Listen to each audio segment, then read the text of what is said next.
একের পর এক যুবকরা চাকরির খোঁজে রাশিয়ায় গিয়ে লাশে পরিণত হচ্ছে। বাংলাদেশি যুবকদের এই লাশের মিছিলে ঠেলে দিচ্ছে একটি শক্তিশালী সিন্ডিকেট। এমন অভিযোগ উঠে এসেছে ভুক্তভোগী পরিবার ও সংশ্লিষ্ট সূত্রের কাছ থেকে।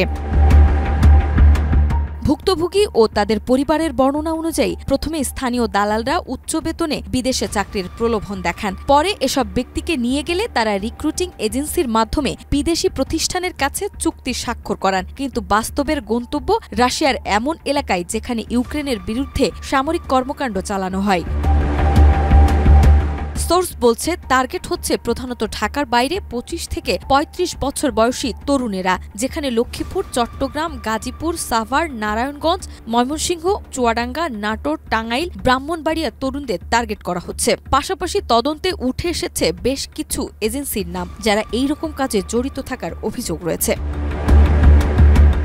রাশিয়া ইউক্রেন যুদ্ধ পেরিয়ে গেছে ৩ বছর। প্রতিদিনই গোলাগুলি, ট্যাঙ্কের গর্জন, ধ্বংসস্তূপ সবই এখন সেখানে নিত্যদিনের দৃশ্য। আর এসবের মাঝেই প্রতিদিন বাঁচার চেষ্টা চালাচ্ছে মাদারীপুর শিবচরের বাসিন্দা সোহেল সর্দার নীরব। সোহেল এখন রাশিয়ার হয়ে যুদ্ধ করছেন। যুদ্ধক্ষেত্র থেকেই তিনি প্রতিদিন সামাজিক যোগাযোগ মাধ্যমে দিচ্ছেন একের পর এক ভয়ঙ্কর ভিডিও। কখনো হাতে তুলে নিচ্ছেন বিস্ফোরিত ড্রোন, কখনো দেখাচ্ছেন ধ্বংসস্তূপে ভরা যুদ্ধভূমির দৃশ্য। ক্যামেরার সামনে তুলে ধরছেন ড্রোনের সংযুক্ত শক্তিশালী বোমা এবং যুদ্ধ চলার সময়ে ভয়াবহ মুহূর্ত। ধারণা করা হচ্ছে কাজের প্রলোভনে রাশিয়ায় গিয়ে পরে সেনাবাহিনীতে যোগ দেন তিনি। এদিকে সোহেল এখনো প্রাণে বেঁচে থাকলেও প্রাণ হারিয়েছে নাটোরের সিংড়ার হুলহুলিয়া গ্রামের হুমায়ুন কবির। তার স্বজনরা জানান, ২৩ জানুয়ারি এক ড্রোন হামলায় হুমায়ুন নিহত হয়। হত্যার আগে তাদেরকে রাশিয়ায় পরিচ্ছন্নতা ও রান্নার কাজে নিযুক্ত করা হবে বলে পাঠানো হলে পরবর্তীতে আর্মি ক্যাম্পে রাখা হয় ও যুদ্ধে পাঠানো হয়। প্রাণ হারানো আরেক যুবক ব্রাহ্মণবাড়িয়ার আকরাম হোসেন। ঋণের বোঝা কমাতে এবং ভালো বেতনের আশায় তিনি রুশ ভূখণ্ডে পৌঁছে দালালের চাপেই কন্ট্রাক্ট সেনা হিসেবে যোগ দেন। পরে ইউক্রেন হামলায় নিহত হন তিনি।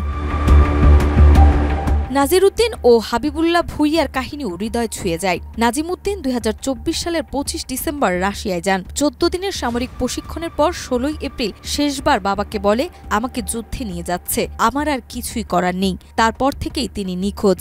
আরেক যুবক হাবিবুল্লাহ দালালের ফাঁদে পা রেখে রাশিয়ায় পাড়ি জমায়। সেখানে গিয়ে সামরিক কাজ করতে বাধ্য হন। পরে তিনি ইউক্রেন সেনাদের হাতে নিহত হন। সহযোদ্ধারা জানায়, মৃত্যুর আগে একবার মায়ের হাতের পানি খেতে চেয়েছিলেন তিনি।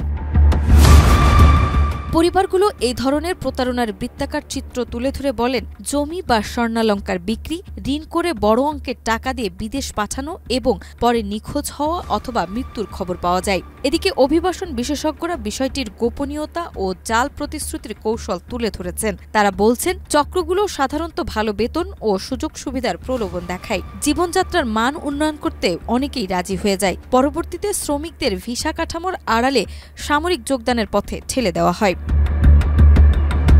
পরিবারগুলোর বর্তমান চাওয়া, নিহতদের মরদেহ দেশে ফিরিয়ে আনতে এবং জীবিতদের উদ্ধারে কূটনৈতিক উদ্যোগ ও রিক্রুটিং এজেন্সির তৎপরতা নিয়ন্ত্রণ করে ভবিষ্যতে এমন প্রতারণা বন্ধ করা, যাতে আর কোনো মায়ের বুক খালি না হয়।